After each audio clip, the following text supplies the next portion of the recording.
Welcome to the Church of Mabus radio show. It's Friday night. Listen to United Public Radio, 107.7 FM, New Orleans. And we got Wham here with us, Professor Wham representing. Check out ProfessorWham.com. We got Kevin Hile here from a Visible Ink Press. And just briefly, we're about to take a 2-week break. I've been doing this for a long time. I swear it's 17 or 18. I think 18. I'd have to really dig through archives, which I've been trying to do because someone wanted me to find the Eve Lorgan Alien Love Bite interview, and it's like I showed them that there's proof of it that I did it online, but for some reason I can't find the actual file of it, so I have to dig through the archives. Man, I'm always moving those archives around. Like I have them on hard drives, and I try to put them on different things because what if a hard drive dies? So I'm always like doing weird, like Fear and Loathing in Las Vegas stuff with the archives, like copying them here, leaving them on a computer, like they're all over the place. Even now I feel paranoid that I need to do it again somehow on another hard drive because it would really suck if you just accidentally deleted every archive you've ever done. Some shows may be missing, like I'll have to dig for the Eve Lorgan, but it's got to be there somewhere. But first off, we're taking a 2-week break.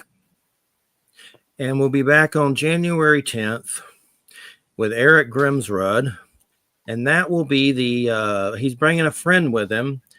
And basically, Eric, if you've listened to him before, is deep into Nostradamus and believes that Trump is Mabus the Antichrist, breaking down the word Drumpf. And He has a whole creepy acronym thing. I mean, you can laugh it off or whatever, but if you start looking at his breakdown with the acronyms, like Nostradamus did with Hitler and Hisler and all that, it's pretty creepy. But anyway, somehow Eric's writing a book about it all, and he's been trying to like get a hold of Joe Biden about it and all this weirdness. And somehow he claims that national security is going to be listening, that he's gotten in touch with, and they're going to be listening to that show. So, cool.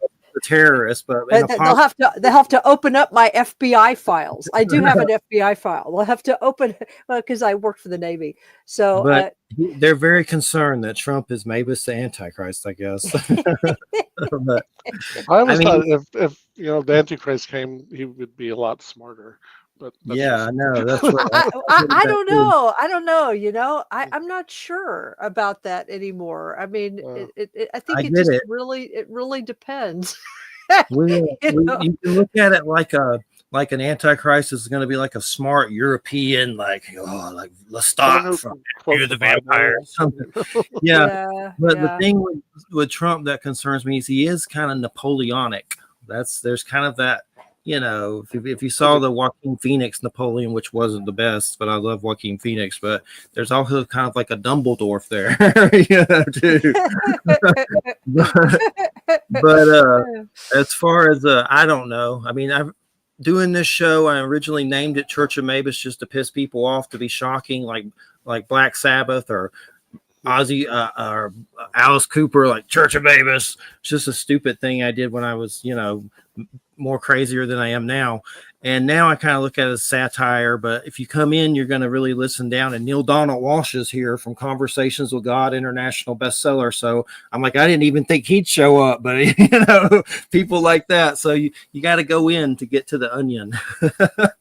Don't let the name scare you. That was just something I did high when I was younger. But anywho, it's great to have you here. The story of Jim Willis, he was coming on for his Afterlife book, and he passed away. And I had just met him, through email and everything, and I was sad about it. And we just mostly wanted to come on to kind of a memorial for him, to give respect, to learn more about him, to find out about his book, and just give some peace. And hopefully in that sky gig up above, I'll get to interview him up there one year when I croak. But and hopefully he's blessing us from the heavenlies. I'm someone that's seen weird stuff. I've seen 2 light beings leave my house when I was completely sober, not on anything, like they were inside of it and flew into the heavens. 2 people made of light, like something you'd see in a comic book. Like I just talking about it, I always get goosebumps. So we've always had a lot of afterlife shows and discuss that, what it's like. And I do believe we carry on, and Jim's there, and hopefully he's shining on our show and feels our presence. So, Kevin, what can you tell us about Jim? First off, tell us a little bit about yourself, and then we can talk about Jim some. Oh, I'm not nearly as interesting as Jim. I'm just, I'm the managing editor for Visible Ink. I've got over 30 years in book publishing, and right now I'm in Southern California. I've been in Michigan and various other places, and I've written some books on my own too. Some for Visible Ink. I'm published about a dozen books, and I've edited probably about 300 books over the years. So, and What I are some just of your books? What are a few of your books? Oh, for Visible Ink, I wrote the Handy California Answer Book, the Handy Weather Answer Book, and the Big Book of Answers. You see the pattern there somewhere. I'm actually writing a book about the furry fandom right now on my own. Oh, so that's interesting. I'd have you on about that. I'd have you on anyway, but that would be something. Let me know. Let me know about that. Cool. Is it coming out through Visible Ink or somewhere else? No, it's coming through. I have a small publishing house, Uncle Bear Publishing. So, yeah, well, I'll ask you about that. When's it expected? Hopefully, cross fingers, by spring, summer this coming year. I've been actually working on and off it for the last 10 years, so I'll finish it. I'll check back in with you about it. I mean, I'm not like a big furry fanatic, but that would be comedic to talk about. Well, that's the thing. It's interesting. I know I'm supposed to be talking about Jim's book, but it's about it's for not only people in the fandom, but definitely for people who aren't in the fandom who want to learn about it. The truth about it, not all the BS you hear. and technically, a werewolf is probably a furry, wouldn't it be a werewolf? So that would be kind of tangential, like the Therians, lycanthropes, or something that a furry could be into, but it's a little different. Yeah. And maybe that's something we can get into later, or definitely another show that's interesting on many different levels. I just saw that Lady Hawk, and it had a lot of weird, animal shape shifting. That old movie with Michelle Pfeiffer and all them. Rutger Hauer. That's an interesting one. But werewolf books and VIP's released too. So, but Jim's written about 10 or so books for Visible Ink on various things like religion, lost civilizations, near-death experiences, supernatural stuff. So, Lost Loot, the one we'll talk about some as not about any of that, but it's about real lost treasures and of various sorts and people's hunting for them. So, if you want to learn more about Jim Willis, one of the last books he did just before he died is Cosmo and Me. It's a autobiography. All about his life from suburban Detroit in the 50s to just a few years ago. And he parallels, his life and the growth of and changes in American society with his seeking spirituality from, his beginnings as a Christian evangelical minister to a more spiritual or Eastern philosophy and native philosophy, although he remained a Christian throughout his life. But it's an interesting book. And that's available on Amazon and stuff. So what was his extent with treasure hunting? Was it, how did he just like researched it heavily and wrote the stories, or was he was he Indiana Jones? Well, he's a consummate researcher, of course. And he was down in Southern California in the last years of his life. And I think it was his interest in, some of the stories down on the southeast coast of the Americas, and that got him talking with the publisher, Roger Janicki, at Visible Ink. And so the book was originally kind of imagined as a travelogue, as you're going around the U.S. and maybe the Caribbean, and you want to see some sites that relate to pirates or other treasure hunting experiences. It would be a fun book. It was arranged according to state. And then I arranged as the editor, being I can't leave well enough alone, and I grouped it by subjects instead. So we have chapters on pirates, shipwrecks, treasures in caves and mines that have been hidden away, treasures of Aztec kings and King Kamehameha, gangsters and robbers like Jesse James and Dutch Schultz and John Dillinger.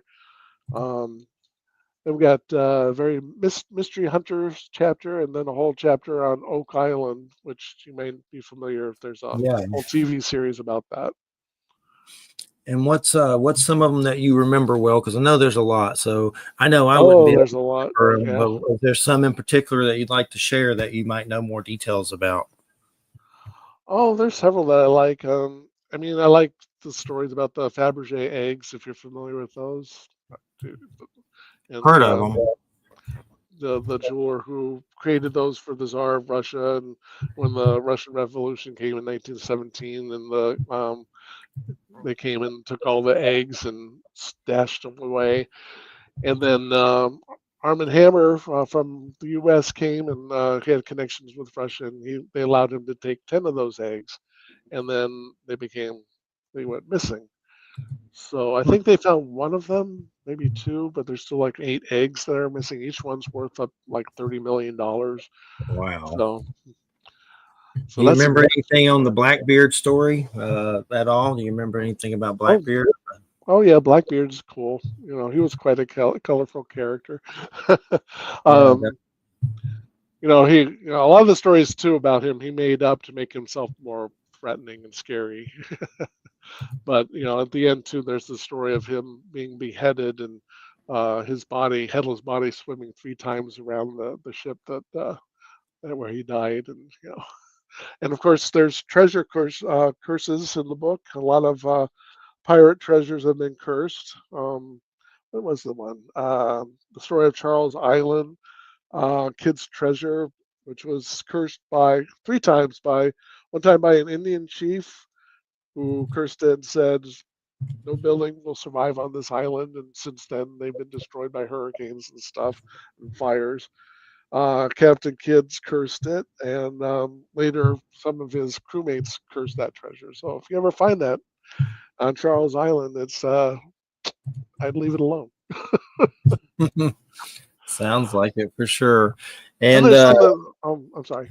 Oh, go ahead. Oh, I like the stories about that involve theories about people coming to North America, like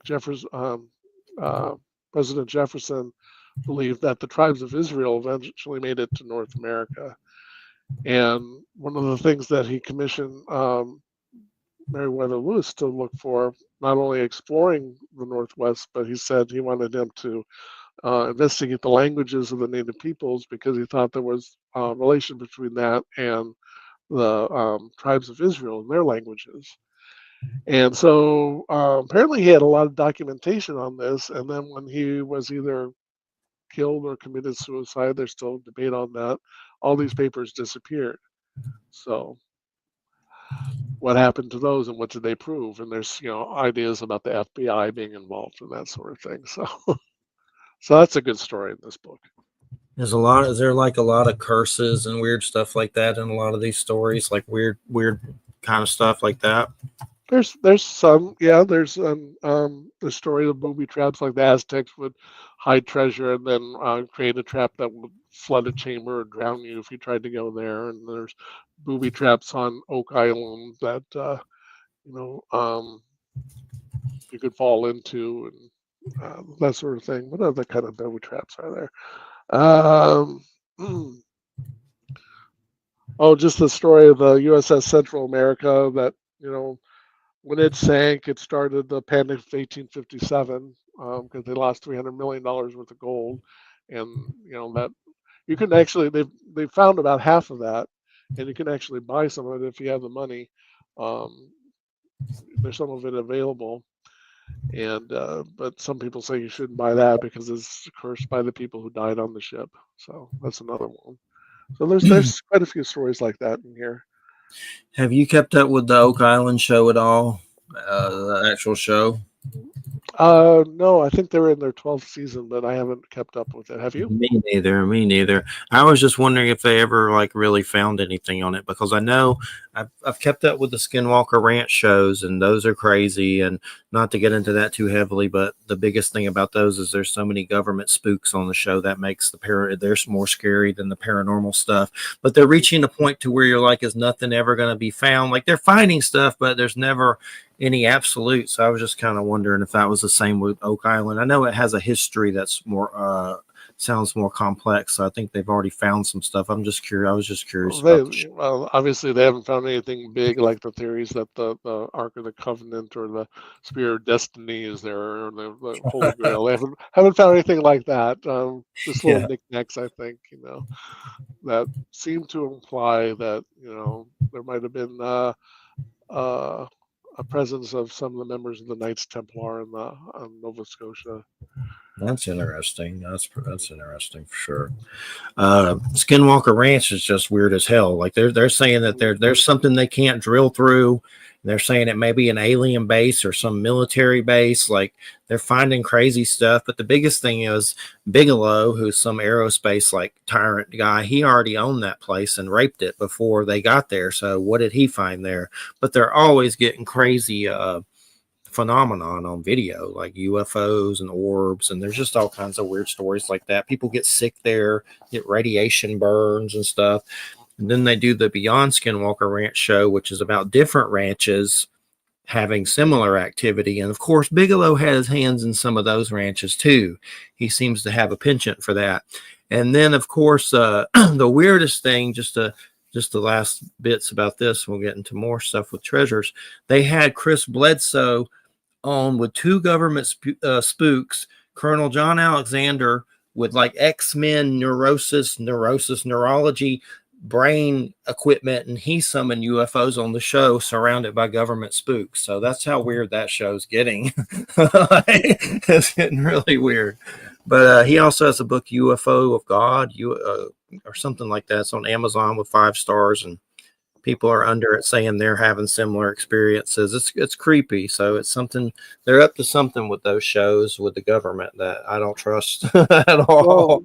Well, ever since was it last year when they released the film of the acknowledged UFO or whatever, they're not calling them UFOs now, I forget what they're calling them, aerial phenomenon or whatever. I don't like it's right there. AUPs, the Navy pilots. AUPs. Thank you. Yeah, AUPs. And it's acknowledged, there are these things out there. There is, video, and the military is admitting it. So we still don't know what the hell they are, but there is something. Yeah, the drone thing going on right now is insane. Yeah. All the drones and stuff. But let's see. Let me look through my notes here. Did I accidentally close my notes? Of course, yes, I did. Give me just a second. What else do you remember anything about Jim's Afterlife book at all? Were you involved in that on any with editing or anything about the Afterlife book that he was working on when he passed? Yeah, that's what he was coming on for, was the Afterlife book. Yeah, unfortunately, I haven't seen anything on that. Was he doing that for Visible Ink? I don't even know. Do you know what publisher was doing that for? They sent it. I don't remember, but I was just wondering if you knew anything about the Afterlife and his views on it. But we can get back into the treasure stuff. There's some of that in his autobiography, and Jim and I talked on the phone about that sort of thing. I never met him in person, but we had a lot of agreement on spirituality and that sort of thing. And we had a lot of good conversations on the phone. It was a very fascinating and nice guy, and I'll miss him. Yeah, and from what I can tell with the Afterlife stuff, and I know Conversations with God gets into it a lot, but I think seeing those beings of light is a big, I think something was trying to comfort me and to show me that there was life after death. And I kind of think, I know for me personally that we are those beings of light on some level. I don't know if it's like we're the little caterpillar worms now, and when we croak, we become that, like a butterfly or something, like the cocoon theory, like the Ron Howard cocoon movies, those little beings of light. But or maybe we are that now, and we're just in these bodies, and when we break free, we're really that more free on some level. But there's definitely something to the being of light thing for sure. Well, Jim and I agree, and I don't know what your position is that and there's a lot of growing debate on this, a lot of TV shows on this too, about the nature of consciousness, and that it is not centered in the brain or in our bodies. It's outside of our bodies, and that we're limited creatures at the moment. And when our body passes, then our consciousness still exists, because this isn't us. This physical form is not us. And I agree with that. I don't know what you both feel.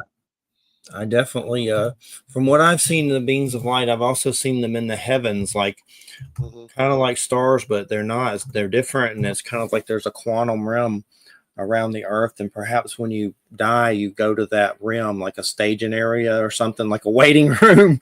And for some reason I think I've been given the sight to see it, but I mean it's not all the time. It was just once in a while, kind of a weird thing when I would see it. But I would see a bunch of beings of light out there, and it was kind of like, well, looking at the Sims or something, but it was, I guess, souls or something. But there's a lot of things to quantum physics and stuff. And there's so much weird stuff out there, It's just, like quantum foam and all this kind of bizarre stuff that they're still discovering. What's quantum foam? Is that the weird stuff they're saying UFOs leave behind? Because I've seen weird stuff. Quantum foam, if you go out, you're in the void of space and people think it's empty, but quantum foam is like particles, energy and matter particles that pop in and out of existence, kind of counterintuitive to our, thought that energy and matter always exist, but they're popping in and out of existence in the various quantum states in the void of space and all around us, really. But there's no such thing as a perfect void, of course. Even the darkest void in interstellar space, intergalactic space, is still filled with this quantum foam.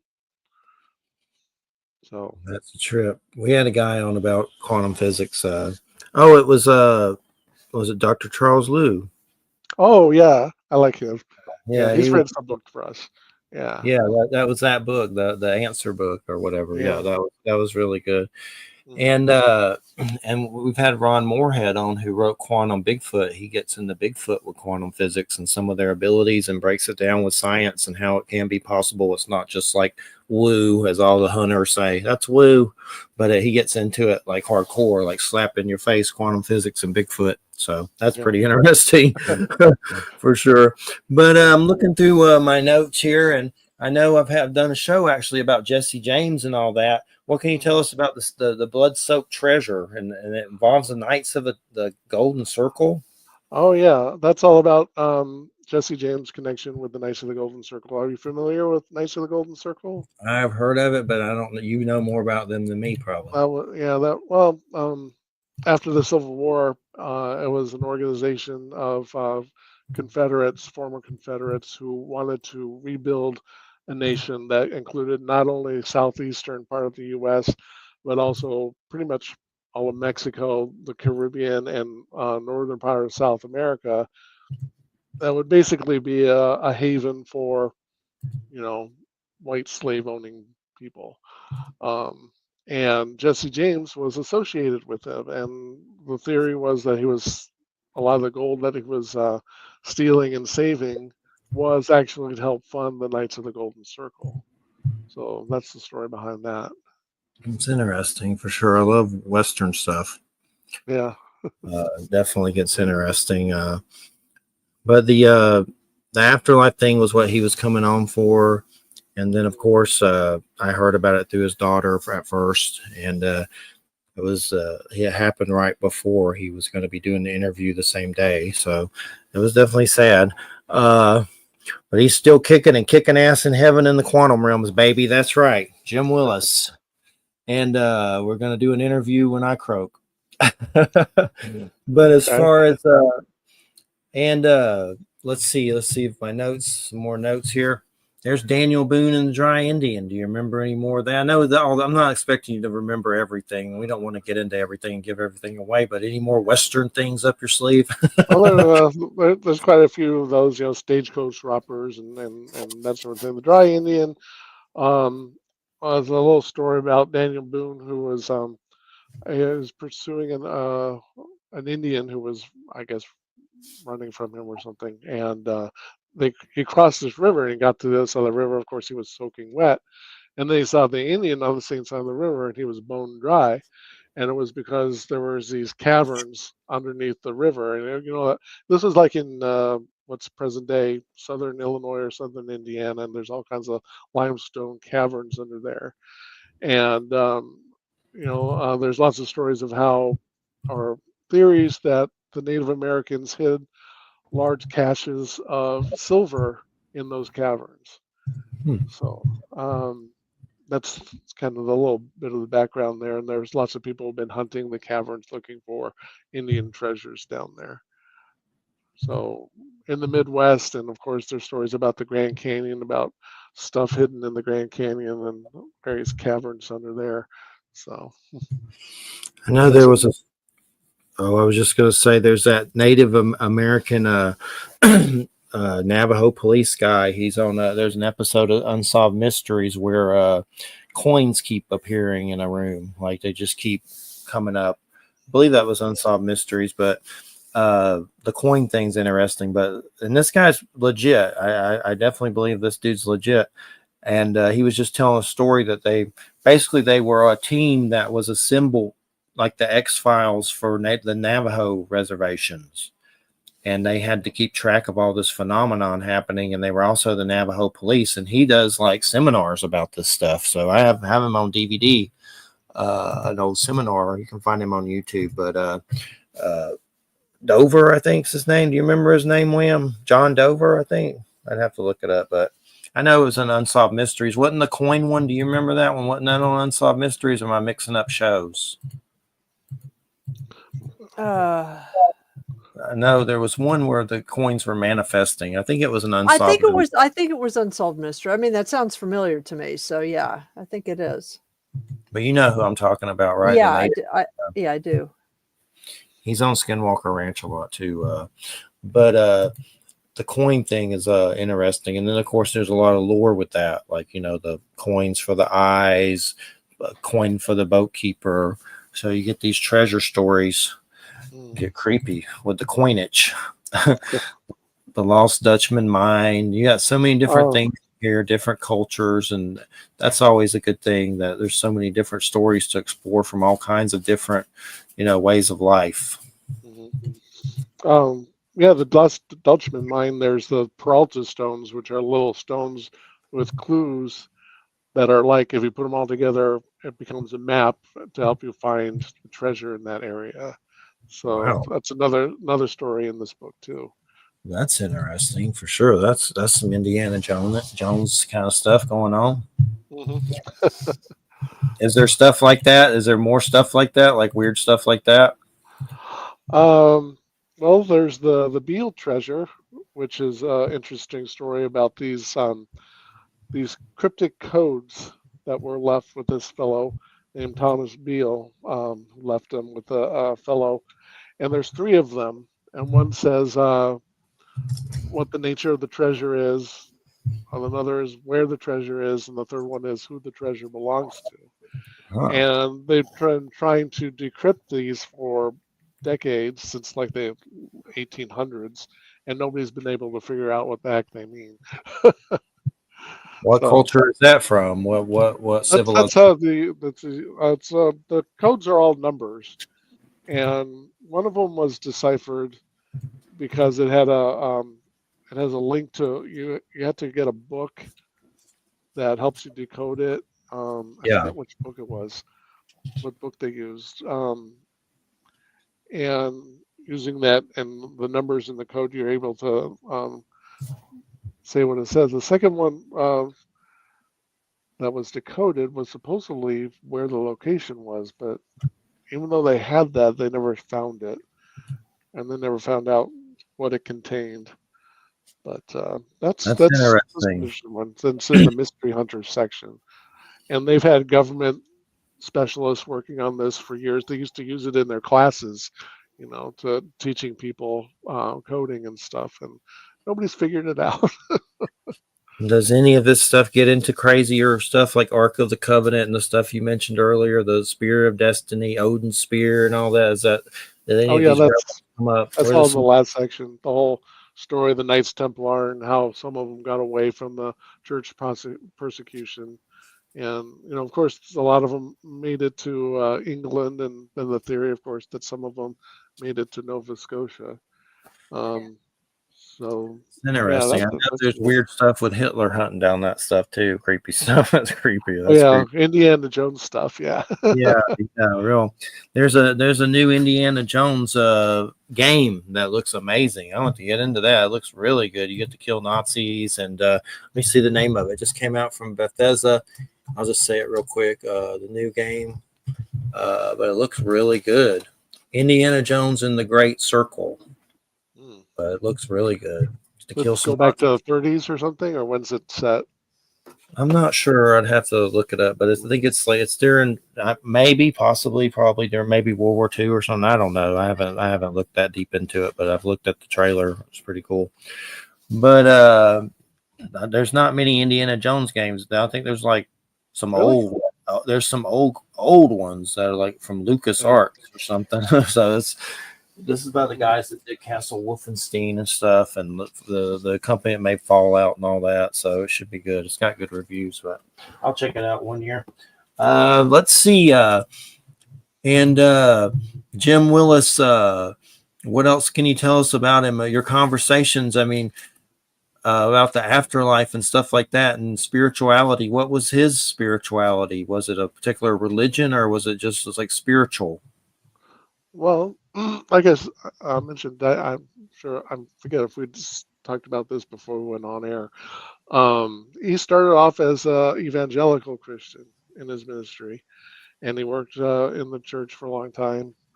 He was also an educator. He taught religion. He taught music. He was a talented trombonist player and played for some major orchestras. But gradually, he evolved into more seeking spirituality. He was always a Christian, but he explored Eastern and native philosophies, and just more open-minded than most people who are devout Christians about like us cosmic field and science and all that sort of thing. So we both basically believed that we're spiritual beings and that we're just here to receive an education in the physical world, and then we go back to our spiritual form when we're done. What would you consider your belief system? Is there a particular one, or is it just spiritual? I guess open-minded spiritual. I'm fascinated by physics and astronomy, and I read a lot of Alan Watts, if you're familiar with him. Yes. I like what he has to say. His whole idea that this is a dance, and the point of the dance is the dance itself. It's not to get someplace. We're supposed to experience our life, so we shouldn't be worried about necessarily accomplishing something before we die. We should just enjoy the experience of it, and we're here to learn what's important, and what's important is not materialist stuff, obviously. That's true. The biggest problem with that is there's a lot of cool stuff here. It's hard. A lot of cool stuff. Especially my comic books. I'm going to bury those with me. I'm kidding. Yeah. Are you a DC or Marvel or both? Or I like them both. I like them both. But I get into some Image stuff, and right now, not to get into this too crazily, but there's a big the guy that wrote Walking Dead, Robert Kirkman. He is doing a big universe of Transformers and G.I. Joe in the same universe with a comic called Void Rivals, and it's pretty crazy. Like they did a Cobra Commander comic that was awesome. That got really weird. Cobra Commander like is underground and like I don't know if it's Antarctica, but there's like serpent people and it's like crazy. Like it was really good, but that's a big thing going on right now. That's good. But I like some of the weirder stuff. There's a Toxic Avenger comic. So I mean there's some weird stuff. They're doing a Return of the Living Dead comic. Oh, so that's cool. I like a lot of the Universal Monsters kind of things. There's a lot of stuff like that. There's a guy on Kickstarter that I was talking to recently that did a comic called Frankenstein Unconquered. He may be coming on as a crazy Frankenstein story that's just nuts. Like Frankenstein's in it, but it's just nuts. Right now on HBO, there's Creature Commandos, which is part of the new DC kickoff with James Gunn. That has it's kind of like Suicide Squad, but the Universal monsters are in it, like the Bride of Frankenstein and Dracula and Werewolf and stuff, and they're kind of like a hit team. And eventually they have to fight Nazis. I know there's a crazy robot called G.I. Robot that like he's like obsessed with killing Nazis, and it's all he talks about on the show, like killing Nazis. But David Harbour's doing Frankenstein's voice. Alan Tudyk's in it. He's some skeleton dude, so there's a lot of good voice talent in it. It's pretty good so far. But I know they're going to be doing a new Superman with James Gunn and all them involved. And I first saw James Gunn Slither. I don't know if you ever saw that movie. It's a crazy horror movie about these like alien worms that take over a town that just gets crazy. Like it's twisted, but it's good. It's funny. But I like it all. I just need to get a control on it. It can be addictive. But definitely the treasure stuff is interesting on so many different levels. Do you remember any more native stuff? Is that they come up a lot, the Native Americans a lot? I know you said about the silver and stuff. Let's see what else is. There's stuff about King Kamehameha's treasure. That's fun. So we go off to Hawaii for a little while. I like the stuff about the gangsters too, you know, the Dillingers and Dutch Schultz and that sort of thing. And you know, also kind of fun the tourism that springs up because of this stuff. For example, the Little Bohemia Lodge in Wisconsin, which is one of the last places that Dillinger hid out, and his treasure is supposedly hidden around there. That's still open as a restaurant. And they, you know, kind of profit off of, you know, the whole mystique behind Dillinger's treasure over there. So that's a fun story too.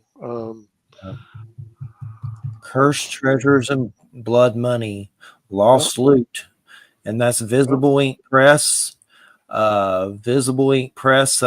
Check them out. They have lots of great books. I've worked with them over the years. VisibleInkPress.com, and just walk around and take a look, and something's going to come out at you. There's all kinds of books by Nick Redfern, and Kevin has books there, and just some great things. They've been around a long time, haven't they? Gosh, I know I've worked with them for a long time. Yeah, and definitely. What were you saying earlier about werewolves? What was that? Were you just saying Visible Ink Press has werewolf books, or there's some werewolf books, you know, vampire books, all kinds of. Let's see, what do we got here? A lot of Brad Steiger books in here, UFO books. So we got a book on Area 51. We got all kinds of cool stuff like Jim Willis' Censoring God. The history of censoring books that didn't make it into the Bible. That's a good one. Stuff about, you know, conspiracy theories like MK Ultra and chemtrails and cover-ups, and yeah, we got dozens of books like that. So yeah, I hope people go check those out. Definitely. And I interviewed Brad Steiger before about his ghost book, and it was in New Dawn magazine from Visible Ink Press. So that's pretty cool. It was a ghost Brad book. And Sherry, another couple that, you know, were wonderful to work for that we no longer have with us. Yeah. Sucks. So many croakings. So many croakings. Just I can't even keep up with it anymore. There's been so many. Yeah. It's just nuts. But and a lot of it was from the virus and stuff. There's craziness with that. I know Angelia Joyner and her husband Randall passed away. I don't know if you know who those are, Wham, but they were with the Stevensville, Texas, the big personalities. Angelia Joyner. Oh, I know. Yeah, I Yeah, know. her and him passed away from that whole stint. But Kevin, we got a few more minutes. So tell us a little bit about this furry thing. What got you started on that? Is it a kink of yours? It's not a kink.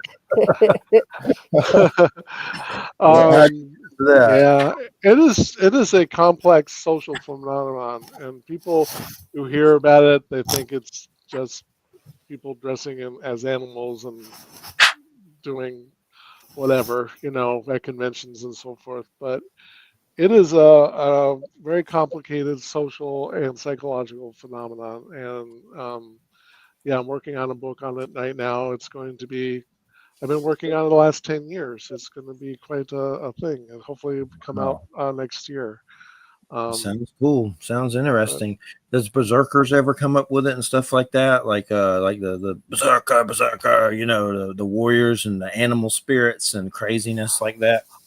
Oh, not really so much. No, I mean it's kind of related to the regular cosplay fandom, like a Comic-Con and stuff like that. So, it's a main difference is it's not associated with any franchise. It's not like Trekkers or Whovians or Harry Potter fans or anything like that. It's totally independent, and that way it has a lot more freedom to it. A lot more freedom to explore um, various possibilities. The people who create the costumes, this is all original art and original stuff. It's not people dressing up as the Borg or something like that. So it's fascinating, and the people who mock it and who hate it don't understand it, and that's why I'm writing this book. We had that dude on. Gosh, I can't remember. He's on my Facebook posting all the time, but he wrote a lot of werewolf books, and they get out in the woods and like get naked and howl like werewolves and stuff. I can find his name really quick, but there's some werewolf stuff. He has it's like a spiritual werewolf book. He was on not too long ago. I'd have to find the name and everything, but I mean, some of it leads back to like anime movies and stuff, or is it there's maybe some kind of connection with that kind of stuff? Definitely. Japanese anime is a huge influence on the furry fandom, giant, and that goes back to its early history in the late 70s. So, yeah. No question. Actually, it sounds really interesting because I have known a couple of people who are involved in that community, because they are also involved in a couple communities that I'm connected to, and they just seem to be like really fun, cool people. And they've talked to me a little bit about it, and it's not anything I would do because it's so involved. But the truth is that, years ago when I was in high school, I was one of the original D&Ders, like in the late 70s when the very first iterations of D&D came out. And in fact, the group, the D&D group I was in, the guy who was usually like the host or the dungeon master, his older brother, he had a significantly older brother. His older brother was one of the developers. So we were like a test group, so, but we got like versions of it before it was published, and they'd try it out on us. And I mean, you know what I mean? It was more than, but so when I was young, with things like that, me and my friends to, the iterations of the showing of the Rocky show. And I mean, there was up and we'd go like the place where we'd go in Kansas City, Missouri. That's where and we would go like, ridiculous is that? Dressed up like, I'm getting a little And breakup of audio here. Yeah, she's having some breakup, Wham, for some reason. But I so used to be who knows why? I know it's no telling. Drones probably. I used to be a dungeon master Yeah. many moons And ago. so anyway, I used to do things really involved in it, and I just out of it, I just sort of those sorts of things. And to me, it's just sort of like a more adult version of those kinds of things. Hmm. But Well, it seems fun. yeah. Well, there's some things to debunk. First of all, only about 20% of people in the fandom have a costume, a fursuit, and Right. and it's not all about adult stuff, as if you're going to say it that way. Yeah, that's just the part that I don't mean, I don't mean like, yeah. I don't mean adult sexual stuff. I mean adult, Okay. like adult, Yeah. I didn't mean it like that. Although I think my Oh two yeah. friends, it's sort of that, but I Right. don't think it's that necessarily that way for everyone. Part of the origin of it But was that it was a reaction to the funny animals and the cartoons that, you know, um, these people who were fans of that wanted something more adult. Um, so, mhm, some of that came out in the early comics, like they would have science fiction comics featuring furry characters. So that was more adult right, because there's more right, violence and adult themes and stuff. So, yeah. right. So it's really complex, and in the years I've been working on this, the fandom has changed a lot. So it's a lot to keep up with.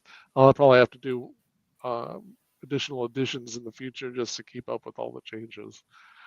But it started in the late '70s, and it's changed profoundly. And there's probably hundreds of thousands of people all over the world who are now in this. So anyway, It'll be interesting. We'll have Interesting. to have you back on to talk about it. That I'd sounds love really, to. it Yeah, sounds really interesting. we'll definitely check back in with you. Well, it's been a great show, Kevin. We appreciate it so much. And what's some links? There's visibleinkpress.com. You got any other links you want to give out? Yeah, hold on just a second here. Um, Okay, we're on Facebook at Visible Ink Press, Twitter at Visible Ink Press, Instagram at visible_inks_press, and on LinkedIn /company/visible-ink-press. That's all the social media presence I know of. All right. Well, we appreciate it so much. Thanks for honoring Jim with us. Jim Willis, everybody. And check out his book, Lost Loot, Cursed Treasures, and Blood Money. And hope you have a Merry Christmas, Kevin. And to everybody at Visible Ink Press, y'all take care. Thank you so much. Thank you. Merry Christmas. All right, everybody. You're listening to United Public Radio, 107.7 FM, New Orleans. The last show of the year. Hoo-wah. 2 weeks off. What am I going to do on those Fridays? Christina did her hand in a naughty motion. But that's the plan. But let's see. Why is this thing? He's gone, but I don't want to kick him from studio. He's gone, so I'll do it. Wait, no, I don't want to kick guests. You should. That's the wrong function to do.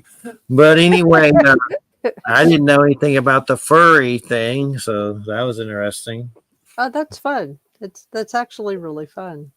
Yeah. What about white power furries? I've heard about that. I know all furries aren't white power freaks, but then they've been trying to associate it with that or something. Well, some people, but there's like white power, all kinds of people. Everything. Whatever. There's always somebody doing that crap. Yeah. I was just trying to figure out the Nazi furries. Just trying to think of their costumes. But that's rare. These Swiss rolls, I gotta be careful. I don't need to eat on air. But Little Debbie Swiss rolls. Debbie, I haven't had Little Debbie Swiss rolls in a long time. Are they a lot smaller than they used to be? Probably. Yes, they Yeah. are. Everything's shrinking. Sure. I call it Putinized. Putinized. Putin's doing it. He's shrinking all our food. Everybody is ready for war. Putin's- Yes, they're smaller, I think. I don't know. It might be about the same. I don't know. I used to choose take some of the chocolate off and then unroll them Yeah, me too. and try to eat them that way. They were a mess, but yeah, I used to unroll them. Yeah. Yep. They're good. We can get in those chocolate cherry things, covered cherries. My mom goes crazy over those, has an orgasm. Oh my god. Makes orgasm noises every time we give them to her. Or Queen dark Anne, the Queen dark Anne. chocolate one. Queen Anne. No, these are cool. I would buy those Queen once a Anne. year. These are really The good. Coca-Cola ones. There's Well, Queen they're cola. Anne cherry cola, Can't say Oh, chocolate yeah. covered cherries. There's Those are fun. blueberries. I haven't had a I blueberry have yet. not tried those yet. Blueberry. So are these Christmas treats that you're? Yeah, Yeah, it's it's just basically birthday presents / Christmas. stuff like that. Sharing with everyone. So we can, share Plus, the my love mom and goes not get too crazy fat. sometimes with her Sam's stuff. Coconut. Well, What are these, like $5 a piece yeah, or they're less? under $5. Under $5? That's good. I just like a Reese's or a Snickers or something, but those are good. I don't mind them. Then there's those little Debbie Christmas trees. Those we get those, the little white Those ones. are overpriced and getting. They've shrunk those. Like, They've really- shrunk those. They've shrunk those big time. Give me those real quick. I'll show the I got look. a bag of the fake chocolate too for him. What is that? Oh, the white chocolate. It's fake That's chocolate. Don't die by Reese's. Oh, that's real chocolate. I was going to show the Christmas tree on the cam. The little Christmas trees. Oh, what? I'm not trying to show them all of The our- little Debbie's. What are we selling food tonight? I'm just going to show how Yeah, much. you're doing free advertisements. I remember those. Little Debbie, how about a check? Content advertisements. But they've shrunk those. They I used to opened the be bag a and lot I want bigger. perfume that smells like that. Look. I'm like, I want this in a perfume. These used to be at least like a lot, like twice as big as these. It's vanilla. Of course, Pumpkin's going crazy about the wrappers, like thinking he's going to get a bite. Oh yeah. Here's Pumpkin. Hi, Pumpkin. Mr. Pumpkin jumping. This is a little shit that tried to run away, and I almost died trying to get him. Yeah. And you want the food, don't you? Yeah, Pupple. he goes Oh, yeah. crazy I after. think he had a sugar mama that gave him all. We kinds of found things. him in the middle of the road, licking a wound on himself, and Oh, almost got ran over. He would have got ran over if we wouldn't have got him, but Oh, yeah. I almost hit him. he has to be on the leash outside. He tries to dart off under things real bad, like porches and weird whatever. Like he'll take off and you'll never see him. He'll go under something and get trapped. But he's over there going crazy after his bone. But Christmas break. So we're going into Capricorn. We just got over Mercury retrograde, right? What else is going on? Do you know? Have you kept up with it? Any of the well, crap? Pluto has been in Capricorn and now it's in Aquarius. So, and that happened about a month ago. So there has been kind of a general, there's been sort of a change. The way most people have experienced it is a kind of, I call it becoming accustomed to oppression. A sort of kind of, I think the way it's manifesting is that because this change happened, the shift happened right before the election. So I think that what's been happening is that people have been drawing their boundaries.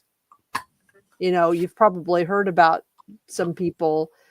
I don't know if you've heard, like if you get on YouTube, the FOFO people, the F around and F out, people who, it's mostly stuff on Reddit, but lots of reports of families splitting, not going to each other for the holidays, just choosing not to associate with people who voted for who. And I mean, I happen to know a number of people who have drawn particular boundaries around people that were friends or members of family that voted in certain ways, and they're just deciding to not associate it with each other anymore. At least this time. And it's not happening with everyone, but it's happening a lot. So it's just interesting, that's one of the things that you could attribute to Pluto and Aquarius. And the Pluto, I mean, is that kind of considered as dark, isn't it? Kind of a dark thing? It's not necessarily dark. I mean, it's not necessarily dark. Pluto is about changes that come suddenly from outside, or that seem to come from outside forces, and they can be good too. They can be, they can just be sudden, but it is the kind of energy that forces people to make decisions about their lives. Sometimes they feel that they don't have a choice in the decisions that they make. Like I know for myself, there have been a couple of individuals in my life, and this has actually nothing to do with politics. It has nothing to do with their voting. It has to do with my uneven aspects of my relationship with them. That I've had to remove one of these people from my life because they were a very negative and destructive influence. And it was difficult to do because I actually, at least for a while, I mean, I considered us to be friends. I like certain aspects of them. It's hard when someone is somebody that you actually kind of like, but just because of the nature of your interaction with them, just because of the way that you are and they are, it has a negative effect, a kind of a net negative effect. Maybe they're a little vampiric. They don't really mean to be. I mean, there's lots of ways you could put it, but there's just something about the way in which the two of you interact that it's a net negative for you, or for me it was. And I just had to make a decision to not be around this person. So it was kind of a hard decision to make for me because I don't really like making those kinds of decisions. And Pluto's Scorpio, right? Isn't that Scorpio? Well, Pluto is the ruling planet, one of the ruling planets of Scorpio. Scorpio has two ruling planets, Mars and Pluto. And what was up with the Mercury retrograde? That ended on the 15th? Yeah. I can't remember what sign it was retrograde in. Hold on just a second. Let me see what it was retrograde in. I just can't remember. Let's see. I'm feeling like The Shining. Hopefully that Aquarius and that Pluto out of my tail helped somehow. Get out of my tail, Pluto. Jupiter? Get out of my serpentine tail, Pluto. Get out of there. We're in Capricorn today or tomorrow, you said? It's hold on just a second. It's probably tomorrow. Yeah, tomorrow is the solstice. On my tongue. I can't eat certain crackers because my tongue has a weird thing on it. Like I don't know, what are they called again? What? When you get a weird thing, a canker sore or something on my tongue. Yeah. It's because you're eating too much sugar, bud. Andy told me to quit sugar entirely, and I don't know if I can do that, but I may need to. I don't want to croak. I don't want to croak. Soda's bad. I have one day. I've quit and had tea, but that's just as bad, probably. Sweet tea. Yeah. I have a lot of water, but I don't drink it like 24/7 or anything, but I at least have one a day, and that's going to have to stop too. I'm going to croak probably. Okay, it was in Sagittarius. Mercury's that it was in retrograde. The last one is in Sagittarius, and one of the things that it can affect are things like misunderstandings, having to deal with people who have extreme beliefs, having to deal with not good for conspiracy theories. I'll put it that way. I mean, it was interesting that that took place during the election. Yeah. Things are just so nuts. I'll still see the right wing headlines, of course, and they try to make it out like basically like he's coming after everybody that opposed him, and there's going to be vengeance and justice, and of course all the weird things about Gitmo are going around. You know, there's always been the fake list of people who are Gitmo and execute it. There's been weird stuff about Biden being dead. There's been weird stuff about Hillary coming back from the dead. There's just well, she didn't die. She didn't die yet. So supposedly she was executed at Gitmo, and she was.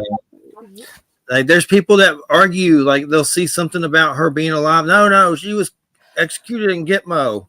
These people are nuts. Yeah, now they run everything. Now they're going to be like headstrong because Trumplegooch is in. So scary. I'm just going to hide. I know. Nothing new on my part. I'm like a mole. I'll trestle in. But so what have they found out about the drone? I've heard it's China drones, it's Iranian drones, it's drones hunting weapons of mass destruction in a nuke briefcase. Yeah, well, I did a blog. I did a podcast about it that I recorded last night and put up, and all I did was just sort of summarize some of the theories about it, and I also put it in in a larger context. In the first place, the stuff that's going on in New Jersey right now or lately has actually on a much lower level been going on in a much broader area throughout New Jersey, Southern New York, and parts of Maryland for several months. In fact, I mean, I talk about this in the blog that I did. In September, I saw something. I think I mentioned it last week or, a couple weeks ago on the show or whatever. But there are also things that are being seen right now at the same time. There are also things that are being seen in Michigan, up in the Great Lakes area, part of Michigan, in Indiana, the Great Lake part of Indiana, the part that's in the north. There are some really interesting, bizarre things that have been seen off the coast of California. I think it was on December 7th, there was a very well documented, lengthy sighting by pilots right inside the coast of Oregon. In fact, I have Alan, my partner, actually sent me on YouTube the recording of the transcript of that. So there have been a number of different things, and there have been things reported in South Korea. There have been things reported in Japan. So it's not just happening in New Jersey. It's just that New Jersey, whatever is being seen there, has sort of there are so many things that are being seen that it's sort of risen to the level where finally the media is checking it out, and I mean, I have no idea whether all these things that are being seen in other places are connected, but there's some really, really good reporting and footage on things going on in other places. So it's not just New Jersey. So, in my blog, I explore the possibility of, my conclusion is that it appears that there's a number of things going on, that there are some clear misidentifications of some stuff But there's also, and there's clearly some people who have commercial drones that are sort of using this as an opportunity to try out different things, but it does appear that there are some very large drones that are being used. They're about, from what I can tell, I think it's probably hard for people to estimate the size of drones. There are some large military drones, and I name a couple of them in the blog post. There's one that's called the Global Hawk, and these are really large drones. They have wingspans of between 13 and 15 feet. They can carry loads of 2.5 tons. They can be up in the air for 24 hours at a time. They can fly up to 50,000 to 65,000 feet. So they're large drones, and they're used for military surveillance. They can be used to carry ordnance, and they can be used as a sniper. They've been using that. The IDF has been using them in Gaza to kill people. Just to shoot people who are trying to hide.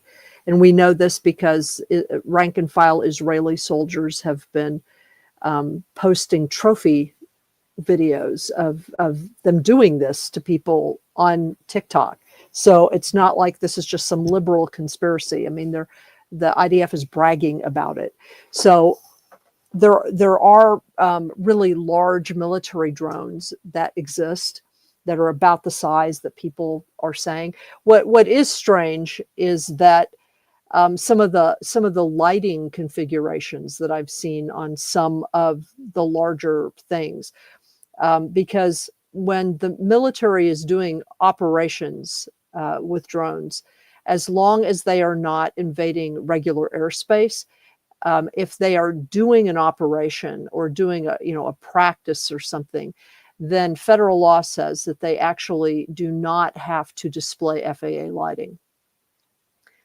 But why they would display bizarre lighting is another issue.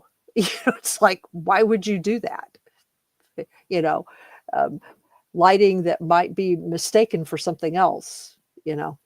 So there are those kinds of questions, and but there also appear to be some things that are genuinely unknown that people are seeing. I've seen some footage of kind of the classic fireball lights that are usually green or blue, and they're sort of flitting around. They're not moving like drones move, and they're silent.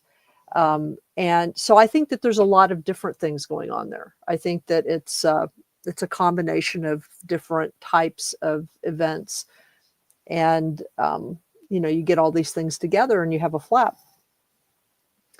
So as to what some of the big drones are doing, in my post, I just talk about the different possibilities, so it is possible that they might be sniffing for something, that they might be, there's this persistent rumor of suitcase bombs being brought in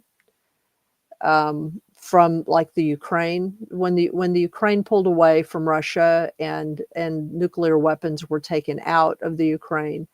In 1997, there was a general who was responsible for doing an inventory, at least he said he was, a Russian, an ex-Soviet general who said he was responsible for doing an inventory of these nuclear weapons that could be used in suitcase bombs. And he made the claim at the time that there was between 100 and 250 that were missing. And more recently, it is said that there are 80 that are missing. And so one rumor is that they're trying to sneak them onto American soil. And so these military drones are sniffing for them. They could also just be testing the capacity of these machines to sniff out certain types of things. And in either case, they wouldn't actually tell the public what they were doing specifically. But this is one of the rumors. And then, you know, I in the blog post, I also talk about how, you know, there's another rumor. It's part of it's become popular sort of on YouTube. It's called it's supposedly a Hopi or a Navajo. I've seen it touted as either one of them, a Hopi or a Navajo prophecy about the ascendance of a guy associated with a red hat, of a political figure associated with a red hat, that once he comes to power, at some point, not long after he comes to power, there's going to be an invasion from the sky of UFOs or flying machines. And the entities in the flying machines are going to divide the people of the earth into several groups. And the people that are at the head of everything, that are responsible for despoiling the earth, they're going to be publicly executed. And then the people immediately under them who have been doing the despoiling of the earth will be forced to clean up the earth with their own hands. And then everybody else will be divided up into different groups depending on whether or not you've been kind to the earth or what your intentions have been. So that's like, I'm summarizing the prophecy. It's much more complicated than that, actually. And then there's also a QAnon conspiracy that's called, I think, the Blue Ray Project or something like that. And it's the claim that the machines like this will be used with holographic projections in order to convince the general public that we are being invaded by aliens. And the elite will be doing this so that they can, you know, create the illusion that we are being invaded by aliens so that we'll turn to them to save us. And they'll use that fear about being invaded by aliens as a pretext to control everything. So like, these are some of the kind of weird rabbit holes that people are going into around this particular thing that's going on in New Jersey. So, you know, I just kind of summarize all that stuff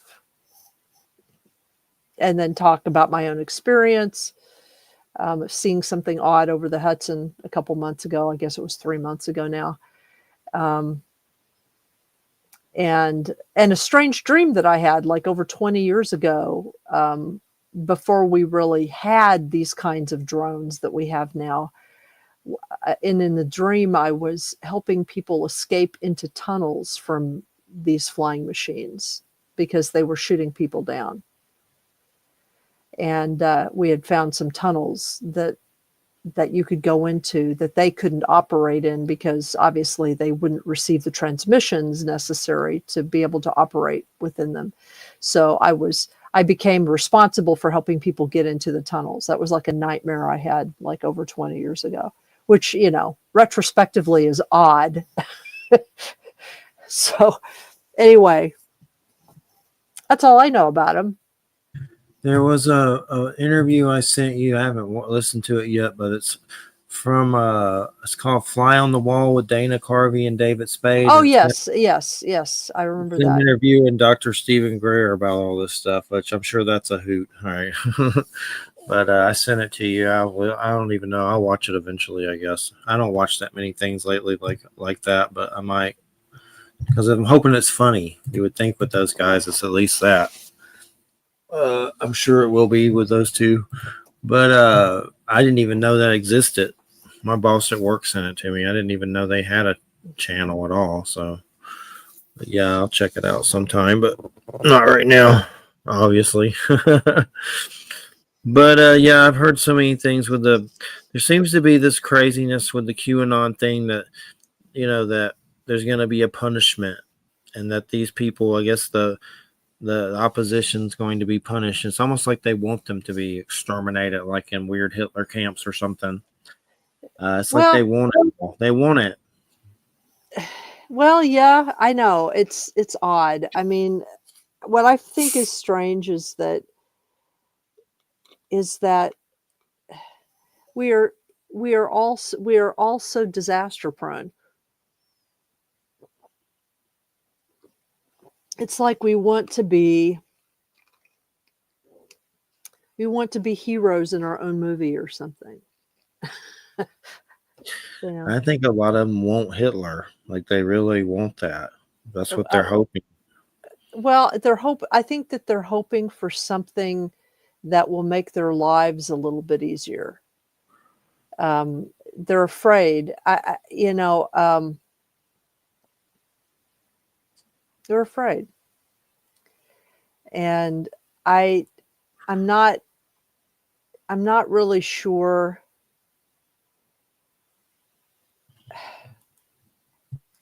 I'm not sure why it is that when some people are afraid, because I'm not like this, but I'm not sure why it is when some people are afraid that the next thing they go to is hatred.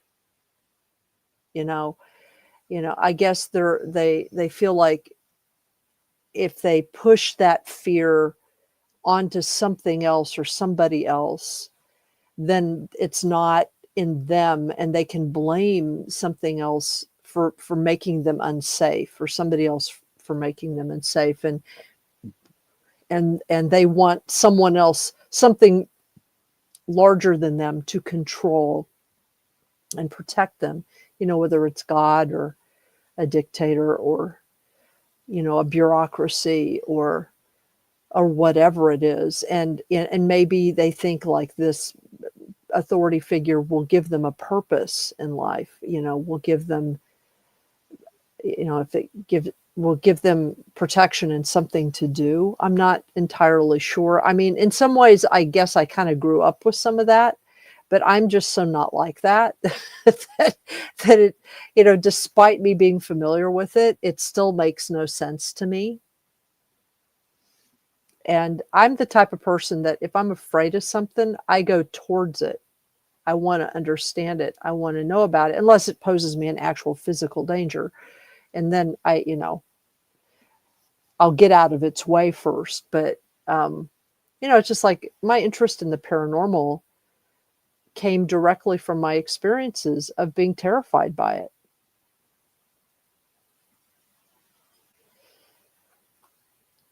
Yeah, and that's what it does at first.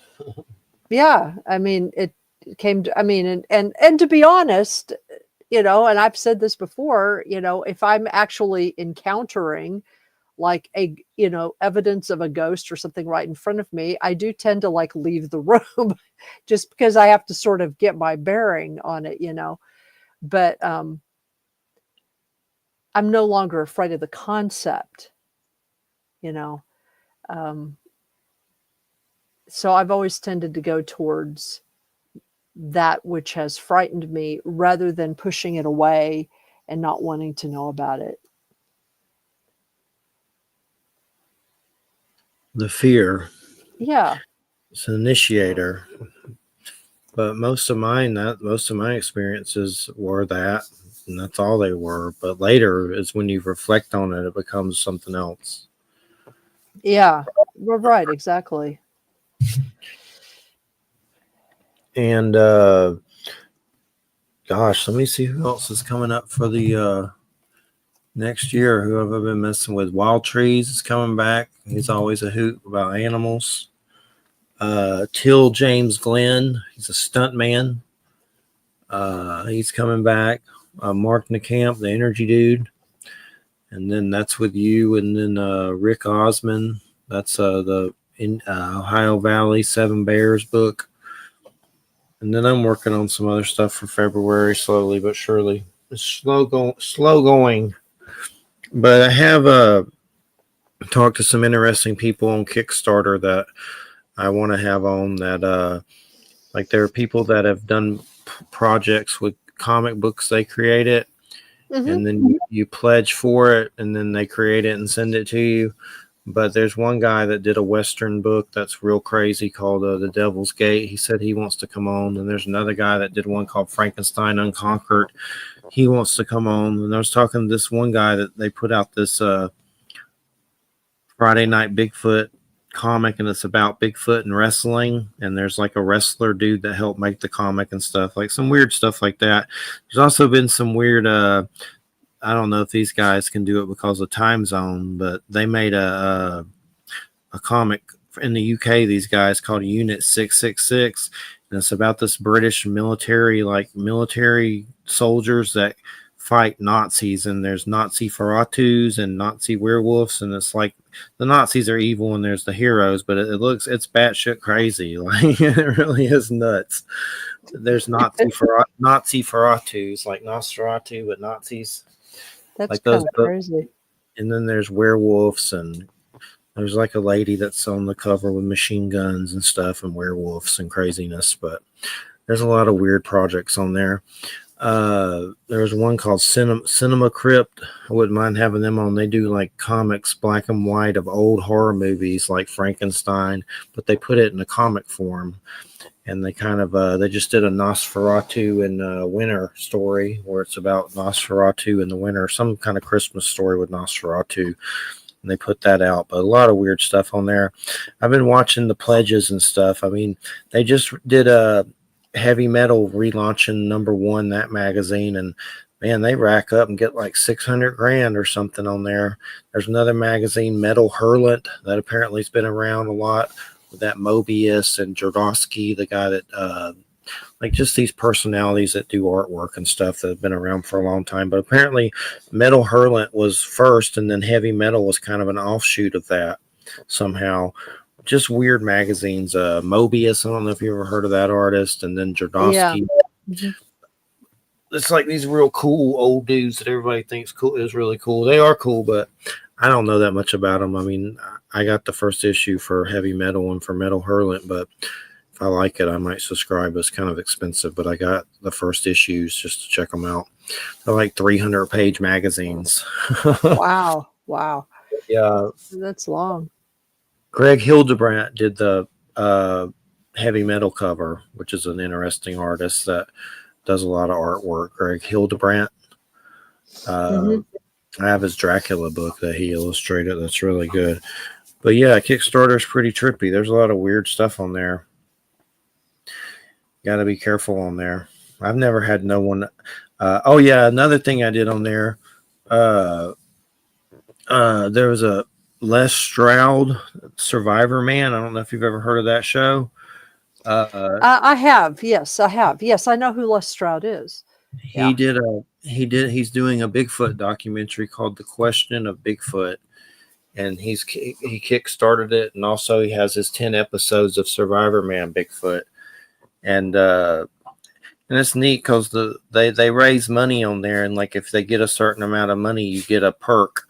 Like let's say he'll sign it, or like you get awards as it gets more funding for different things, and the Bigfoot one signed by him, which I don't really care about that stuff. It's cool and everything, but I'm not someone that goes, getting signatures, but it's just a cool thing. They add things to it as it gets more funding, like rewards that you get because you pledged. Mm-hmm. So, and that Ricardo Delgado, the Dracula guy, he did his tarot on there and made a wallop. It's just interesting. All these people pledge, and then you get that money. And then you better make sure you're sending that shit to them, or you're never going to do it again. So you better make sure you're doing what you're going to do. There was what's his name? Jim Varney, Ernest comic book they did, Ernest and the Dreamstone, and the Ernest family was involved. And it's like a graphic novel of a new Ernest tale. That was pretty cool. And the proceeds go to the family. Of course, the Lon Chaney family did a London After Midnight graphic novel. That's the lost movie of Lon Chaney. Like, there's a lot of neat stuff on there, but it's fun to look around. And they don't a lot of technological stuff too, like technology weird stuff. Like some guy had something you plug into your phone that turns it into a musical instrument, and you blow in it or something. Wow. He got funded. There's a lot of weird stuff like that on there. Different stuff, technology, like just all kinds of stuff. But I mostly just look at the books and stuff, the graphic novels and stuff like that. And a lot of them won't go to the store. So you have to, if you didn't get it there, you're screwed. But gosh, what's going on? I don't even know anymore. What's going on? What's The going end of the on? world, and we're still kicking. It's the end of the world, and got lots of eggnog. Yeah, lots of eggnog. Lots of nog for the frog. Frogging for a noggin. But I don't know. Is there going to be any relief from Capricorn? When is there any of the stars going to give any relief? It feels like we're being tortured. Didn't you say everybody said they feel oppressed or something? Well, they feel used to oppression. In other words, it's like, when Pluto was in Capricorn, it was kind of like, and now it's kind of like, oh well, okay, well, I'll give whatever energy I can give to this, but then I'm going over here. It's kind of like that. People are just sort of, the people that I know are kind of just sort of digging in, and we don't really know what to expect, but we're kind of expecting the worst.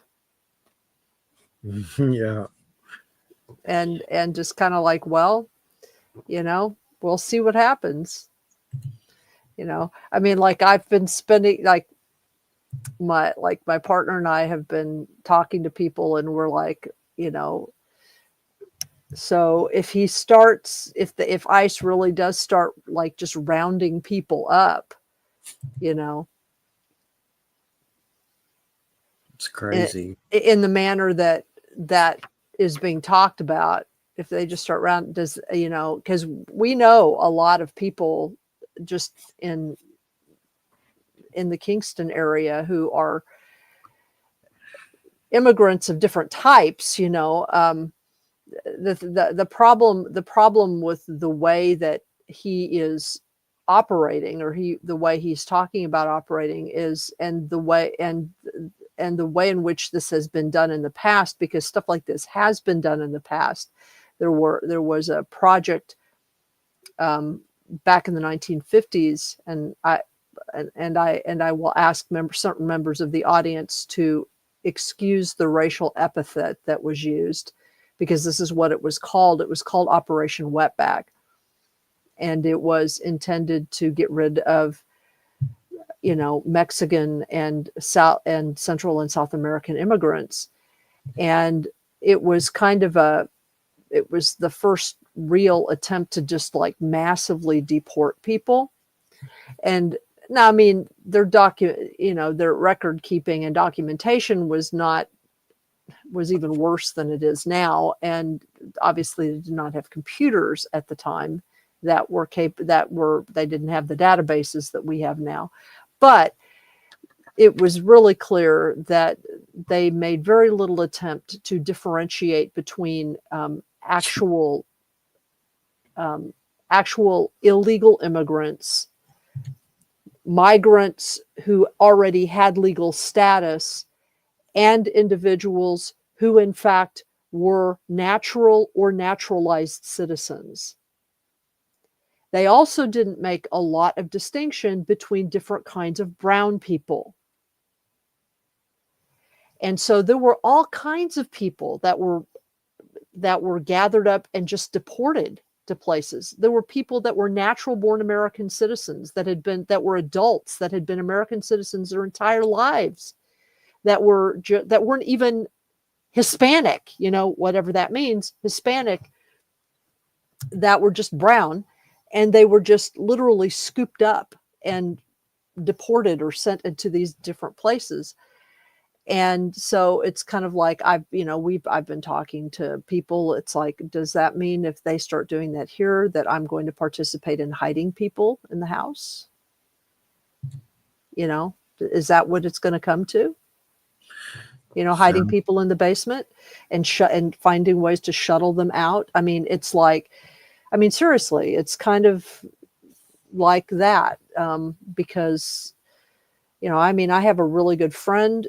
She's Puerto Rican, but she's a natural. Puerto Ricans are American citizens, People forget that. But, she's Puerto Rican, and, she's lived in the United States all of her adult life because her parents are Puerto Rican and they moved to the United States. I mean, they're American citizens too. But her husband is an immigrant from India. And he's naturalized and they're married. But he's from India and he's a brown person. And, when Trump was president before, I bugged him some, and there was no reason for it because he was here legally. He's married to an American citizen. He was in the process of becoming an American citizen at the time and has since done that. So it's like she's scared. She's terrified that he'll be forced to go home, even though she knows her in-laws in India. In fact, she just came back from a trip to India. But it's kind of like, for God's sake, this is all crazy talk. We shouldn't have to be talking like this. Sounds like Hitler shit to me. Yeah, it's crazy. Definitely scary. And it's just horrible. Horror show. When is the inauguration? The 21st? Well, it's whenever. Well, it's supposed to be the 20th. It's usually the 20th. You get to see this prick gloat all the time. Oh my God. I know. The thought that, I mean, it's like the thought of him being on television constantly again is just like, turn it off. I know. It's like I will spend time. I won't ever watch it. I'll just like look at the Associated Press headlines every day just to see if we're about to get nuked yet, and then just go on. And they're gonna media will probably start kissing his butt a little just to have him in their good graces. It'll be crazy. I don't even watch any of that stuff. I walk by a TV playing it from somebody else. That's about it. I don't watch it. But definitely. Oh, the guy I was talking about was Denny Sargent. His book was Werewolf Magic, Authentic Practical Lycanthropy, and they get naked in the woods and howl and stuff and go crazy. He actually has a book called Naga Magic, The Wisdom of the Serpent Lords. That's older. Oh, I think I know that one. I think I have that one, actually. Denny Sargent. He's been on about werewolf magic. That Naga Magic sounds interesting. I mean, I have that book because I do, I think we may have had him on. We did. You may have been here. I can't remember, but you probably were. But yeah, I think you were. So how do you get the Nagas to help you? Will they help you? Well, I don't actually ask them for assistance. They came to me, and I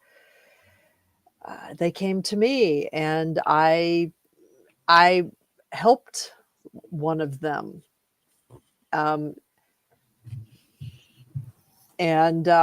So now they hang out.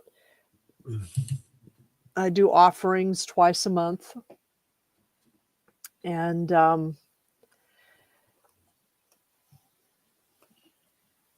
what do they look like? The way they appear to me, I mean, they appear in different ways, but the way they appear to me is like in my mind's eye, or the energy, the way they appear to me is kind of, they're actually semi-human, or they will appear in semi-human form. And I identify them by glowing lights that are identified with certain jewels that shine really, really brilliantly. So some of them have like sapphire blue lights that are associated with them, and some of them like a deep ruby red associated with them. Some are more like opal, like a more of an opal kind of coloration. I think the one that contacted me first, I think actually where I first made the initial contact with them was one year I was doing, you've heard of the Kabbalistic Tree of Life, right? Yes. So the back side of the tree, or sometimes the dark side of the tree, is referred to as they're referred to as the Klipot, the book of knowledge. I mean, the tree of knowledge of good and evil. So you've got the tree of life, and then the tree of knowledge of good and evil. And so you can do magical work with the Klipot in the same way that you do it with the Sephiroth on the tree of life, but you're going to meet a different set of entities. And, some people like Kenneth Grant or like Crowley regard these entities as darker. I didn't experience them as darker. I experienced it. It's kind of the difference between the underworld and the overworld. Okay. So, but while I took a year and did an entire year working through all the Klipot and all the tunnels in the tree of knowledge of good and evil. And when I got to a certain place in the Klipot, I encountered it was like a kind of a visionary experience. I encountered a very large serpentine-like being. And I saw it very clearly. It was white. It was this vivid white that had like an emerald in its forehead. And this is after I'd had some other experiences and dreams with horned serpent entities here in the Hudson Valley. And so I had this kind of vision of this being. And after that, they started making contact with me. And so I don't ask them to do things for me. What I do is I do offerings for them, and I just listen for them sometimes. There are reportedly ways in which you can ask them to do things for you, but there's always sort of a cost with them, because they're really not about having that kind of relationship with humans. The Nagas and the horned serpents are beings that are responsible for helping to uphold the physical structures of the earth, of the planet. And so they have jobs to do, basically. And it's not that they can't do certain things for you, but I think, to me, it's just kind of rude. I mean, it's kind of like if we were to constantly walk up to like a structural engineer who has a job and constantly ask them to build us a house. You know what I mean? Yeah. It's sort of like,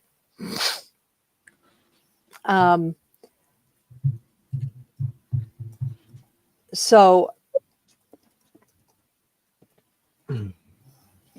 I don't ask them to do stuff, but occasionally if I'm really exercised about something, occasionally they will show up and they will say, just let us handle this. Just, I don't ask them to do anything. They'll just say, just let us handle this. We'll handle this for you. And my only stipulation is always, okay, I'll let you do this, but don't hurt anybody. Because they can hurt people from time to time. So don't hurt anybody. Just because they have a job to do. So, if somebody gets in the way or something is being stupid, but anyway, so yeah, I mean, for some reason they like me. They were the ones, I think I've told you this, they were the ones that after I started doing offerings for them, I was in my bedroom and I was awakened in the middle of the night by more than one thing that was in my office. and I could tell that there was something in my office, which is right next to my bedroom. And I could tell that something was in my office, and I was awake. I was like sitting up in bed, and I distinctly heard something say to somebody else, "This is where she lives." And I just said, "Get out." It's like, don't wake me up in the middle of the night with this, and they did. They left. But like I do like mantras every night to them, like little prayers every night to them, just to say thank you, and I have dreams about them, so I think I'm kind of protected by them in some way. I don't know why. I don't know why they liked me, but they do. So, but if what is his name? Denny Sargent? Denny Sargent. Yeah, he has. If I remember right, he has instructions in his book about what you can do to request things of them, but it's pretty complicated. Like the stuff that he does is based on Hinduism. And so it's based on what he's been able to find about how certain Hindus who are connected to the Nagas, because not all Hindus are, but how certain Hindus who are connected to the Nagas, because there are like certain groups, villages, and whole kind of tribes of people in India who are said to be Naga people that, they live in sort of relationship with the Nagas. Yeah. And this is more to the south. This is in the Tamil region of India.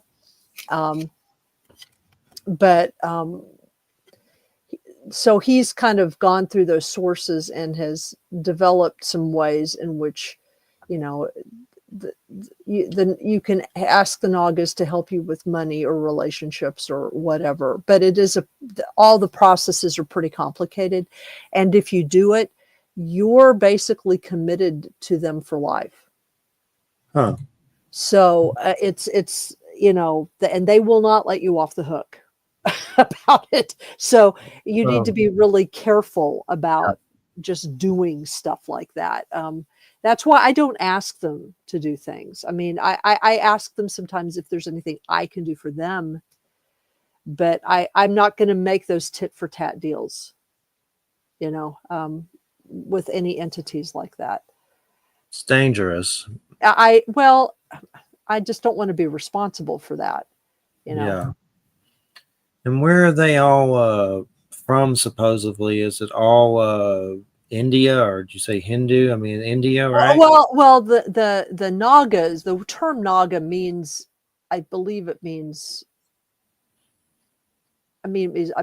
is one of the words for snake, or at least it means like a royal snake. I know Sarp is also another name for snake or serpent, and in Sanskrit. But the Nagas specifically are connected to India. So you'll see them in Indian and Buddhist stuff, and also in some of the countries that have been, where Hinduism and Buddhism have gone, like, Bangladesh, Thailand, places like that.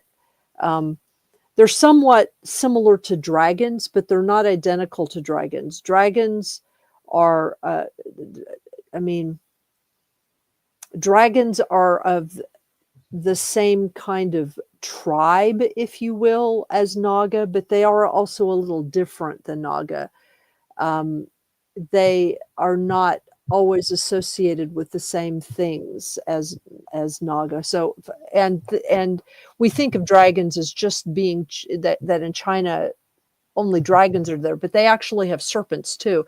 If anybody has seen the anime feature Spirited Away, one of the characters in Spirited Away is a being who appears to the central character, the little girl who is the protagonist in the show.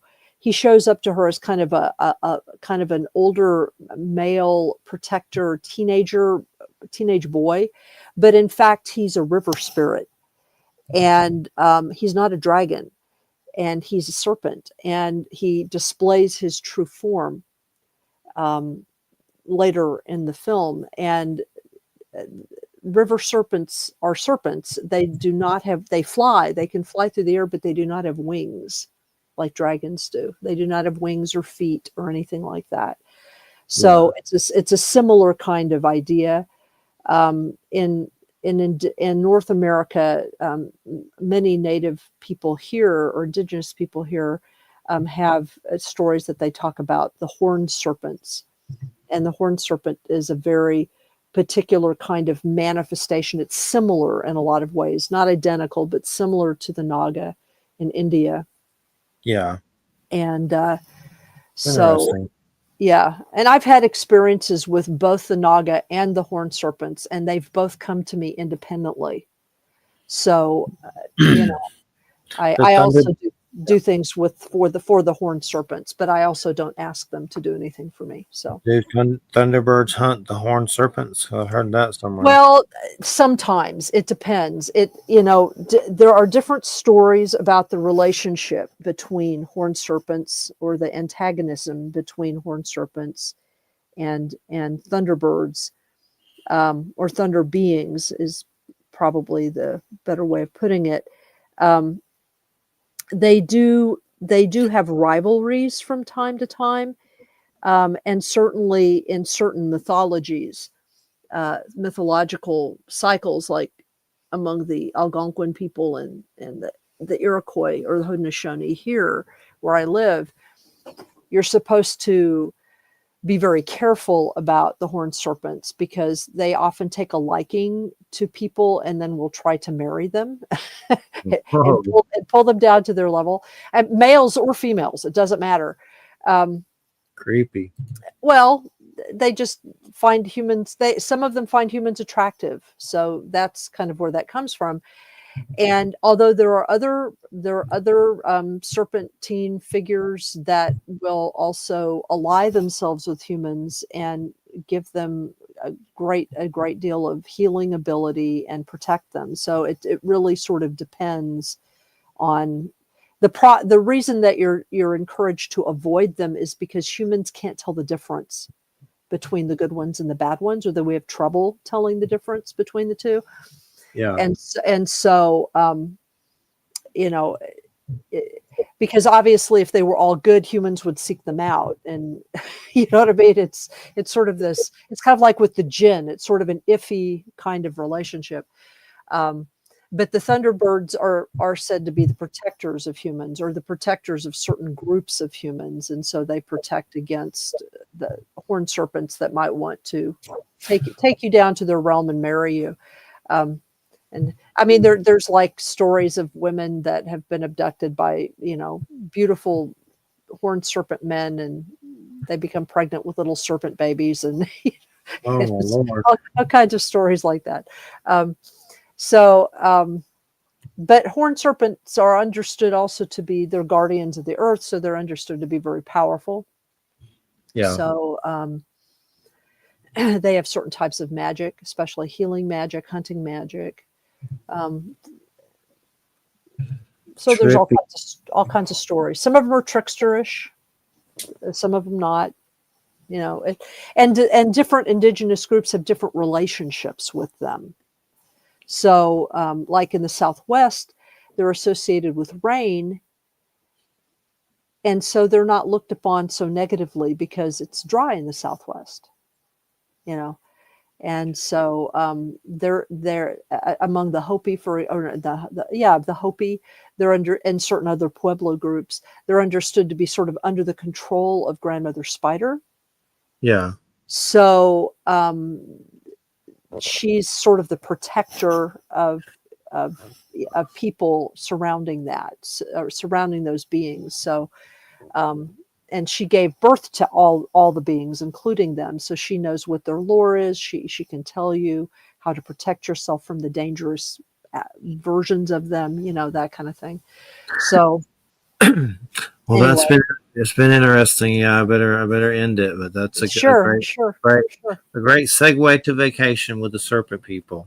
Serpent people, yeah, serpent people, my friends. Yes, everybody, you're listening to United Public Radio's at 107.7 FM New Orleans. We'll see you January 10th. Everybody have a good Christmas and stay away from nuclear suitcases with warheads in them. Stay away. Drones and prepare for the Skynet invasion of Terminator. So thanks, Wham. Thanks, everybody. Merry Christmas. Good night, everybody. Good night.